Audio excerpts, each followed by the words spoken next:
What is up, you guys? Welcome back to my channel, and if you're new here, just welcome. My name is Gemma Jade, but today we are going to be yet again discussing extraterrestrials in the afterlife, mainly soul reaping. This is something that I kind of just fell into the rabbit hole, and now I can't stop. And as you'll see in the script, I am going to take a break for a video or two, let you guys kind of digest this information, do something a little less serious, catastrophic, I don't know, because I hope you guys are taking this stuff as seriously as I am. I'll admit, guys, it's been getting a bit crazy here on my channel as I pull all of you deeper and deeper into the divine rabbit hole I have been going down for the past several months. I have taken you along for the ride, and though a small few of you have decided my channel is getting too out there, that's a quote for them, I am so happy and appreciative to be blessed with friends like you all in this community who support my research and eagerly await my next video. I am also so excited when I hear all of your responses to those videos, and I just want to say thank you. The reason I chose this video is because it's about to get even weirder. If this is your first time here, I hope you will go back and watch some of the videos leading up to this one too, and make yourself right at home while I bring you into my world, Gemma's world. The world of a physical medium who has decided to not only lift the veil, but I want to cut the damn thing down too, tear through it, and see what the heck is really going on the other side. Guys, I know what I've seen, and I know what I've been told by the dead and by spirit and from my guides, guardians, and angels, but now there's this whole other element to all of it with the extraterrestrials. I've been researching, and more I've been finding so many connections. It's like I was never told any of this before, and it was simply waiting for me to come to it and explore the information that is, and I hope it can help each and every one of us understand through admittedly sometimes confusing means here when I'm trying to explain the unexplainable. So again, thanks for jumping into the rabbit hole with me and letting me say what I need to say and helping me find the answers I've been, it seems, my whole life so desperately seeking. So with all of that being said and semi-explained, take this as a kind of sort of continuation from my last video about the entities that are feeding on us. So let's start by discussing a book by a man named Nigel Kerner. Nigel is one of the few who have dug deep into these subjects I have been bombarding you with recently, and is one of the even fewer who have done the research and came to the conclusions that extraterrestrials being present on this planet, and make no mistake about it, they are very much now and have been all along, are here because of our souls. The need for our souls, to be exact. The two books he has written on the subject are nothing short of fascinating, and they are called Song of the Greys and Grey Aliens and the Harvesting of Souls. Short and to the point, I like it. Nigel comes to the conclusion that the Greys are in fact harvesting the souls of human beings upon their deaths, but he falls short just a little bit of explaining the whys and the hows to it all. My source material has a kind of debriefing giving a bit of an explanation as to what Mr. Kerner was aiming to conclude in the books, and that's again what this video is about. Sorry if it's a bit long-winded, but I do not want to fall so short myself in the explanation department. It really was lacking, and that's very frustrating. The debriefing, or the Cliff's Notes, or whatever you want to call it, was written to an author who wrote some of the source material I used here, and by Nigel's assistant. The assistant's name is Danielle Silverman, and what she had to say is thought to be a bit controversial, at least to some people. Here's the gist of it. Danielle stated that Nigel Kerner, quote, went on to delineate a fascinating concept explaining that a soul might be a derivational information field that comes out of a natural cadence that came into the universe with the Big Bang.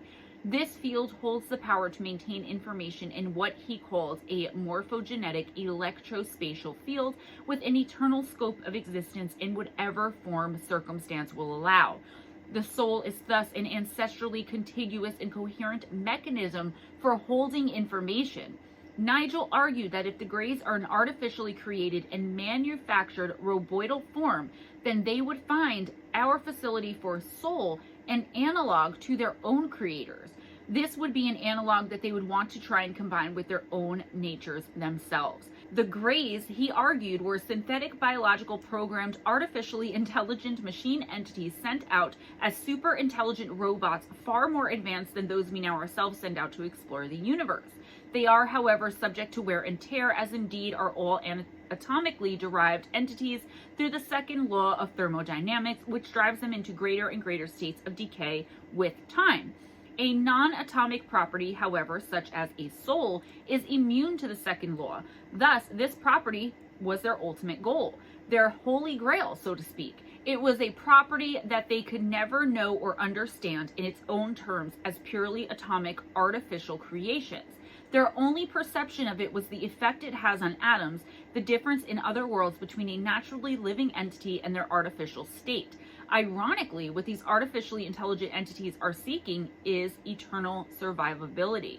The Greys and any physical life form that they might reconstitute from the DNA codes they carry on behalf of their creators cannot access the state beyond death. They have no soul. They cannot be born. They are trying to use us as a bridge into soul, writing their programs into us through genetic engineering and implantation so that through us they can tap into eternal existence. End quote. She really explained that. That is so clear. No offense, Danielle Silverman, but we're not all scientists, okay, or assistants of science. Like, I'm not that smart with this stuff to like really understand what she was saying, but I'm going to try the best I can to break it down. I can break that down sentence by sentence and really kind of dig into it and unpack it, but I don't want to be here all night. I mean, let's talk a little bit about this before we move on. To unpack this is to come across at least some of the information I have been presenting to you guys for quite a while now, basically ever since I decided to dive headfirst into the extraterrestrial rabbit hole. I have been saying all along that while I have no facts or evidence to back up my claims, or more like my opinions, I do wholly and fully believe that extraterrestrials, and the Greys specifically, are using us in order to further their evolution of their own species and possibly their planet as well. The soul, I didn't even consider that concept. The Greys are by no means the only extraterrestrial entities to be experimenting on us in such ways, though, so please make no mistake about that. Simply put, though, they are the most prominent in the field of things like seeding and hybridization programs, and they are also, across the board and for centuries now, the most commonly reported alien entity to be abducting us and seemingly to be conducting genetic experiments. I'll try to leave links to all these other videos in the description box, or I'll put them up here. I think it's up here. I'll try to put them in the little corners of the video. I think it's really important that you watch at least some of those before trying to wrap your head around this video, or even the last one I posted about the entities, ETs included, who are feeding off of us while we sleep. That one, people were like, whoa, Gemma, just slow down, girl. I can't. I'm in too deep. As I started to state above, there are more than a handful of researchers and authors who are in the field of ufology, dealing with abduction specifically, but really across the board, who have posited the theory that aliens have this sort of soul-reaping kind of agenda. Whitley Strieber, who we have also discussed across multiple videos on this channel, is said to be on the forefront and an integral part in the hypothesis that the human soul is an absolutely integral part of the abduction process. Mainly through his 1987 book, simply titled Communion, Whitley has been somewhat of a trailblazer when it comes to these kinds of thoughts and the discussions that inevitably follow them. He even claimed that the ETs have the ability to not only reap our souls, but to recycle them into human newborns. Now, I personally haven't gotten a chance yet to read the book Communion, so I'm not sure if he meant human newborns as in the ones here on Earth that like we as women give birth to, or the ones created with seeding and hybridization programs. I don't know. If you know anything like that, leave it in the comments. Don't worry, there's so much more to come, guys, even though I am planning on giving you all a break, as I said, with the next few videos so you can catch up and also begin to wrap your minds around and comprehend what we have been learning recently here on my channel. I know a lot of you do watch all of my videos, and most of you watch them all the way through, so I really do appreciate that, and I hope that you're following me here and like we're on the same level. Another author who made the soul-reaping connection with extraterrestrials is the late Dr. John Mack. Dr. Mack was a professor at Harvard University and was unfortunately killed while in London by a drunk driver of all things back in 2004, and therefore his genius is sorely missed and kind of needed in this community. He also believed that extraterrestrials both had the ability to, and oftentimes to, manipulate our very souls. Dr. Mack wrote 2 books on the subject, Passport to the Cosmos and Abduction, respectively. Mac often wrote and spoke about his patients, and one that sticks out when discussing this particular theory/topic is a man who we will just call Greg, because I'm not sure if that's his real name or not, but that's not really the point anyway. Here is where we get into what I've been saying about how the Greys aren't exclusively the ones harvesting, experimenting on, feeding off of, or just extremely intrigued by humans, humanity, and the human soul. Greg told Dr. Mac about his abduction experience, but it wasn't with any kind of extraterrestrial that we would consider to be anything like a Grey. Have any of you ever seen the 1954 classic The Creature from the Black Lagoon? Yeah. Greg said that his encounter was with entities that resembled this particular Hollywood cult classic / monstrosity. Wow, what do you know? All the way back in 54, Hollywood somehow predicted this particular entity. The creatures had scaly skin and were quite tall, especially when compared to the Greys, but tall in general otherwise as well. We have come to know them as the reptilians. Greg told Dr. Mac in confidence that he felt the things he encountered were lizard people, and he somehow just knew or simply sensed that they were trying to extract his soul from his body. Dr. Mac had many patients, and in fact, I can do a whole series based on them. I won't, but I definitely could if I had the time. Another one I feel the need to mention is a woman called Isabel. Isabel said the entities she encountered, the ones that abducted her, could literally and simply just talk you into handing your soul over to them. What she actually said was these creatures could, quote, fool you into handing over your soul, end quote. Oh my God, that is some scary stuff right there. Let's talk for a moment now about a man named Sergeant John Headley. Headley was yet another one of Mac's patients and was also in the United States Army Reserves. He claimed that on October 18, 1973, he and some of his Army colleagues were on board a UH-IH helicopter and were making a rather rapid descent into Cleveland Hopkins Airport in Ohio when they had a strange encounter. The encounter was basically a near collision between the helicopter and a, quote, brightly lit UFO, end quote, and Headley wasn't shy about discussing what happened afterwards. He said that after the near collision, he started having out-of-body experiences, and he had more than several of them too. His own spirit would be hovering above his physical body while it was asleep in bed.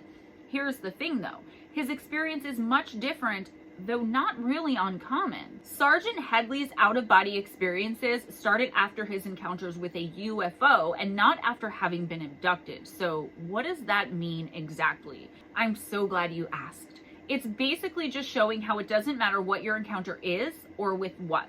The crafts play just as much a role, or so it seems by the stories and claims by Headley and so many others like him, as the ETs themselves in the soul reaping and harvesting, and possibly too in the afterlife. The reason this video is titled the way it is because that's essentially, or you could even say actually, what we're getting at here, right? I mean, when dealing with the soul, or even just discussing it as we are, we kind of have no choice but to discuss the afterlife right along with it, because when we have no soul, we have no life left in us. It is our essence and the very core of our being, of who and what we are, not only as human beings in general, but as individual people as well. And once our soul is gone, we cease to exist. From everything I know, from just generally known knowledge right down to my religion, and then everything I've come to learn throughout my life from my own experiences, learning and hearing about your experiences, and also now from this community and the whole new world of insanity this has opened up since I've decided to further explore the world of ufology, it seems the soul goes on to higher realms and planes, possibly to become another life form, or perhaps to learn again as a human being on this planet, but maybe not this planet in the same dimension. Please, I hope you're keeping up. But seriously, to be clear here, I am saying that we choose who and what we will incarnate again as, and where we will go to.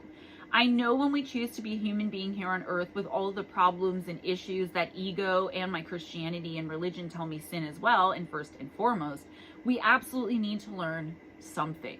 Otherwise, why would we put ourselves through it? We wouldn't. In fact, at the risk of going off on a tangent here, as I usually do, when we sleep and aren't being hassled or paralyzed or abducted or possibly having our souls harvested while being fed off of by beings and creatures the likes of which most of us cannot even see, we are traveling astrally and explaining some of our actions, which are mainly led by the vast and broad spectrum of human emotion, to not only our own higher selves and spirit guides, but to extraterrestrials and other humans from alternate dimensions whose kind of similar but not exactly the same planet works a bit differently than ours. That's a fact, folks. We travel in our sleep because how bored the soul would be should it have to just sit there and watch us.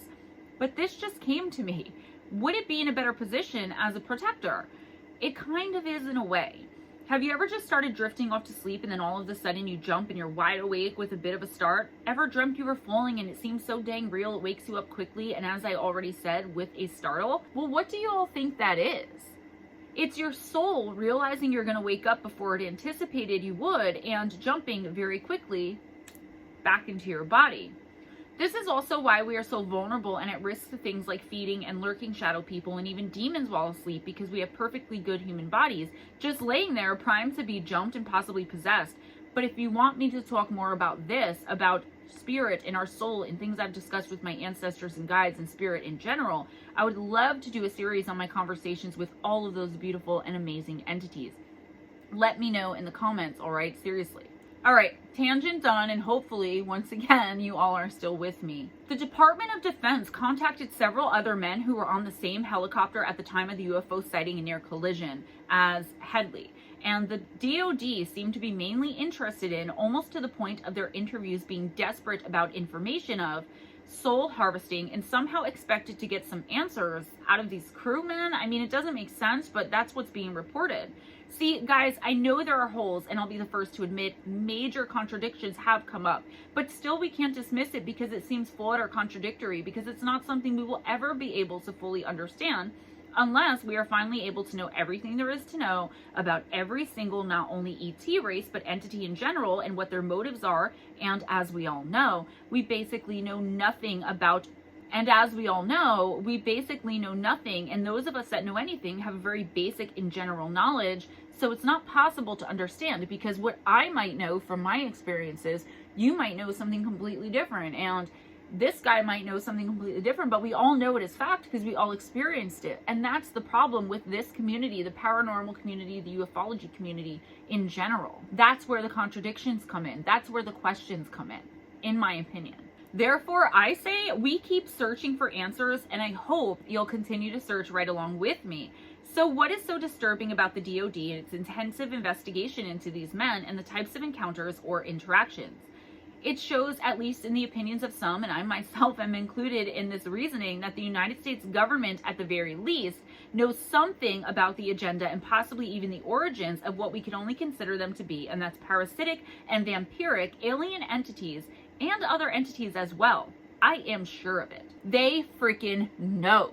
They won't tell us. And again, I bring you to the movie with Will Smith and Tommy Lee Jones, Men in Black, and remind you of the scene where Jones says, quote, "A person is smart, people are stupid," end quote. And I am paraphrasing there, but I think that's what he says exactly, meaning that one person can be very smart and think things through, but once you get a group of us, if even one is in a panic or kind of being an a-hole about something, then it leads to complete panic of the masses for the most part, and who the hell wants to deal with that? Certainly not any kind of government entity, and certainly and by far not the one here in America. In fact, good old Uncle Sam may know a lot more than anyone is letting on in this extremely light and super reluctant and seemingly forced disclosure BS we have been dealing with for how long now? It took how long for them to just admit that UFOs exist? Just UFOs, which we already knew, and that's to say nothing about ETs themselves. I don't know, one way or another, my religion stops me from believing in the soul harvesting and reaping aspect, but I always tell you guys, I try my best to stick by the sentiment that I won't let that get in the way of me reporting what I am uncovering. It's just like, I don't know. I guess I really need to know what you all think, because just the fact that ETs exist, and I have repressed abduction and healing memories coming up more and more with not only the Greys, but also now with those damn nasty ass reptilians. And it makes me question so many things as far as being a Christian. And if I'm being honest, it's kind of nothing new because of my abilities in being born a physical medium. Well, I'll tell you, if you don't know, that leaves a lot of things up in the air and takes a whole lot of faith, which I freely give and feel and hang on to in order to keep pressing on with everything I believe for sure, mixed with everything I'm learning and unsure of. Does that make sense? I hope it does. So leave a comment, please. And please remember, be honest in the comments about how you feel, but be respectful of not only me, my channel, and others, but also respect yourselves as well. As I said, I'll try to make the next one or two a little bit less terrifying and heavy, and maybe a little break. There is a part 2 of this and some of the other ones coming out, but maybe this will be a part 3 because technically, as I said, this is basically a sequel to the last one I released about the entities that feed on us while we sleep. That's all I have for you today, guys. Please give this video a big thumbs up, leave a comment, subscribe if you haven't already, and spread the love by sharing this video. Thank you so much for coming and hanging out with me. I really appreciate you letting me kind of rant. Every once in a while, I just have to do a video like this.